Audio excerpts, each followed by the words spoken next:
and this is something that I feel like now as an adult, I can really be so grateful to my parents for. And it's that notion of being able to have an opinion, which sounds crazy because a lot of the time, and this is something that I actually, you study, but it's a different experience when you're actually seeing it play out in real life. And that's something that, particularly in Polynesian culture, it's an offense to have a different opinion, particularly to a certain elder. Yeah. And so if you disagree with somebody respectfully, that's an offense. Or you voice it respectfully. Yeah, it's an offense. And so I find that I was really lucky growing up because, and I guess this is why I'm a lawyer, but even when my opinion was different from my parents, I never felt that I couldn't say it. Mm-hmm. And they would discuss it with me, argue with me, and like I'm still sticking to my point of view and I'm arguing with them, telling them why I think I'm right. And like most of the time, my dad's like, okay, whatever, I give up. But my mom, she would actually really listen to me and take into consideration what I was saying, even if it was completely different to what her point of view was. And that's something that I think is so important. That's something I really want to empower, particularly the younger generation, to have an opinion and voice it. There's nothing worse than having an internalized fire and then never letting it release. It's just burning inside of you and it's eating you up because you can't ever, have a voice. And that's because most of the time they don't feel empowered to have to use their voice. Mm-hmm. They think, oh crap, like if I say this, it's going to offend the elders, it's going to offend this auntie, it's going to offend this church leader, it's going to offend this person, whoever. But the biggest offense is yourself. You're literally living an unhappy life, trying to please everybody around you. Mm-hmm. And probably most of the time you're not living a very productive life because it's not authentic to who and what you want to do. So yeah, that's something that I really am grateful for, actually, is being able to, have contentious discussions with my parents and them actually listening and encouraging me to have a different opinion. So when people this is the most manipulative thing that I've ever heard. So when someone ever says to me, oh, your mom wouldn't agree with that. And I'm like, she probably wouldn't, yeah. Wouldn't agree with that. And that's fine, because I know that whatever I do for myself, my mom at the end of the day would agree with, or my dad would agree with, or whoever it is that loves me genuinely would agree with. And I think that that's really an important thing is you shouldn't be molding yourself to be somebody else. It should always come from whatever the fire within you, it sounds cliche, but whatever is within you, I think that's what's going to reveal, anybody's true purpose. And you shouldn't be afraid of it. Nobody should be afraid of their purpose. Mm-hmm. It's something that I think that we should encourage for our younger generations. Yeah, I definitely want to talk about this a little bit more because I'm very interested in hearing your opinion about it. It's funny because that's one of the main topics and conversations that I have regarding not only people that are on my podcast, but constantly with my own friends, with my own family members, that we will have they'll reach out to me and voice their opinion to me, and I always tell them, why don't you tell your mom or dad? Why don't you tell them? I'm like, dude, I'm not your therapist, bro. But for some reason, I'm the family's licensed opinion therapist. For all their troubles, they come to me, mention to me. All right. But the one thing that I remember, I had this discussion with one of my friends, and because I believe that when you don't create an environment for children to voice their opinion, especially Polynesian kids, for me, it teaches them to allow things to happen to them, no matter good or bad.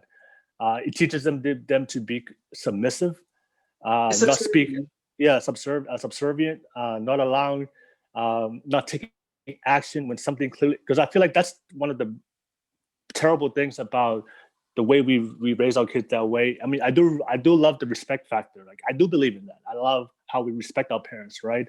But there has to be levels and context of, we can't be just blindly just follow what our parents tell us, because exactly. not everybody know you grew up with beautiful and loving parents, and I love that about you. But in the real world, not every single parent has the good intentions for their children, or is a loving or supporting parent, because parents can be toxic, parents can be alcoholics, can be drug abusers, right? Exactly. And then if they're the way they treat their kids and what they feed their kids, if they tell them I'm always right, and then a lot of times what the kids see in their household, even if it's abusive or toxic or wrong, in their mind they think that's all right.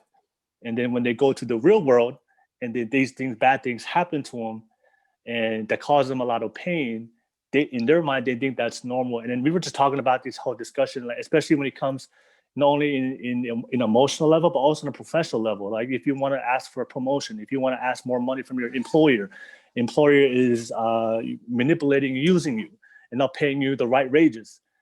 If you're not used to talking, speaking up, and voicing your opinion, you're gonna allow those situations to keep happening. And this is something that we just talked about a lot.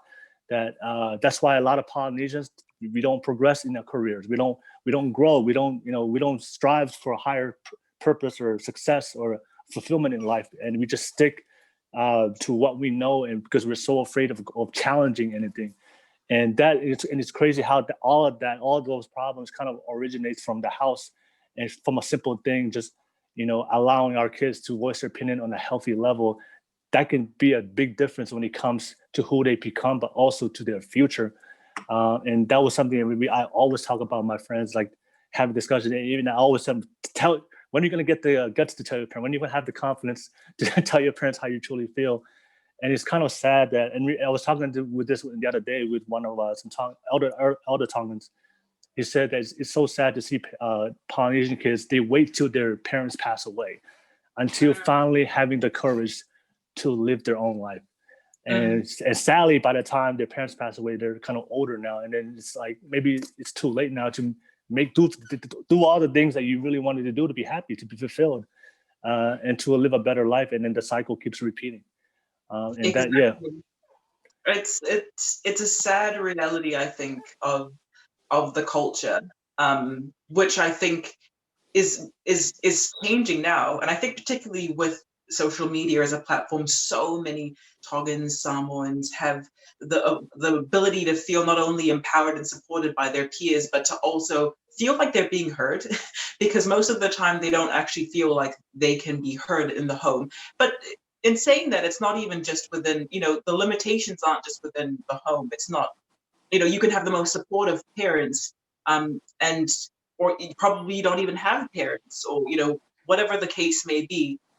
I think that the limitation exists just broader, in terms of the culture, church elders, certain family members, different roles, and it manifests itself in different ways in the way that you live out your life.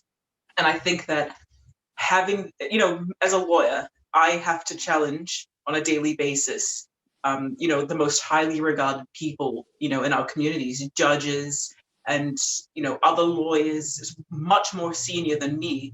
And this is something that I spoke about with one of the talks that I facilitated, is that ability to challenge and to even negotiate or to disagree with certain things, particularly when it's coming from the top down to you. That is something that I had to unlearn, was a bad thing, because even when I was going to school in Tonga, something that I found really odd was that you couldn't have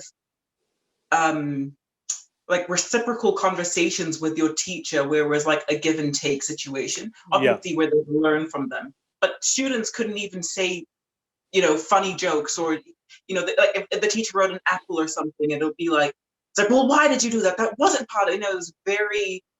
It was very one-sided. And I think that type of learning isn't healthy. And being able to encourage students, not just in the home, but especially at school, is something that I think that we all need to take on ourselves, to make sure that people feel not just empowered to speak about things that are different from what their elders or parents or whoever that believes in, but that they feel empowered and supported to actually have an opinion.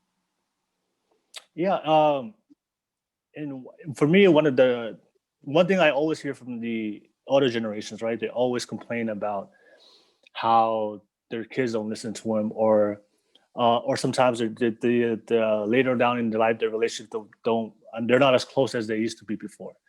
And I remember I was talking to this one elder, and we are just having a conversation, and I was trying to bring to him to understand why those things happen. And I told him, look, if you grow up in an environment, right, where you don't feel like your voice is heard, and you feel like that everything you do is going to be criticized, and you can't be yourself, naturally over time, it's going to bring resentment, because it's going to bring resentment over time towards your own parents. And I hate to see that within my own community, when I see kids and daughters and the parents, they're fighting against one another, and their relationship is not as close. And sometimes some families, it breaks apart.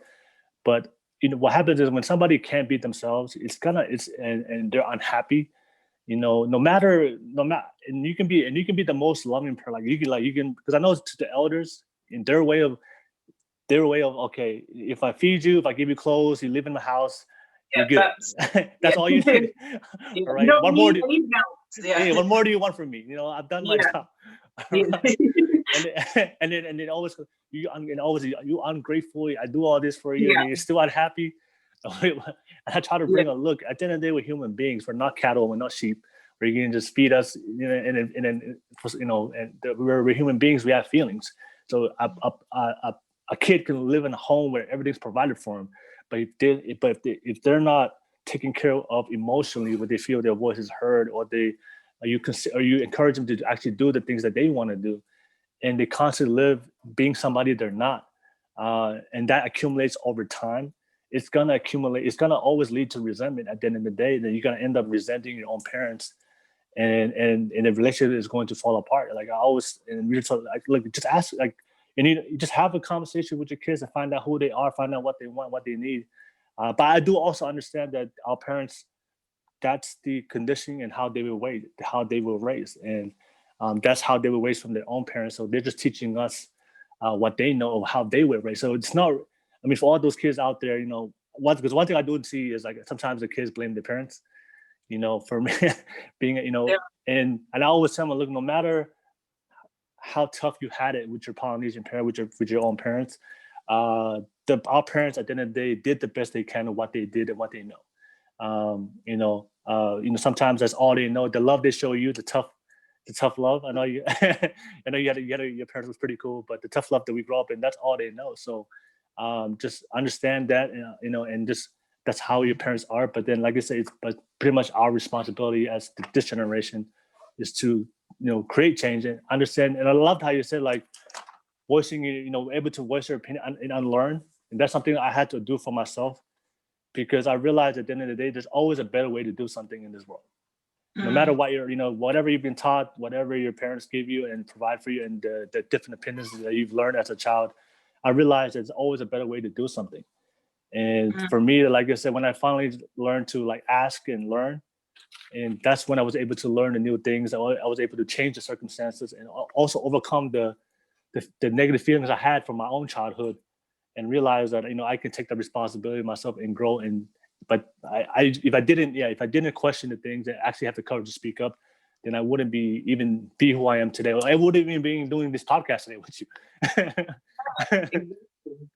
Exactly. And I think that's probably the most important thing, is empowering kids to actually have an opinion. And when they do have an opinion, to not shun it down just because it's different from them. And that's at all levels. It's not just in the home, it's in schools, churches, workplaces, the community. It's probably one of the most important things.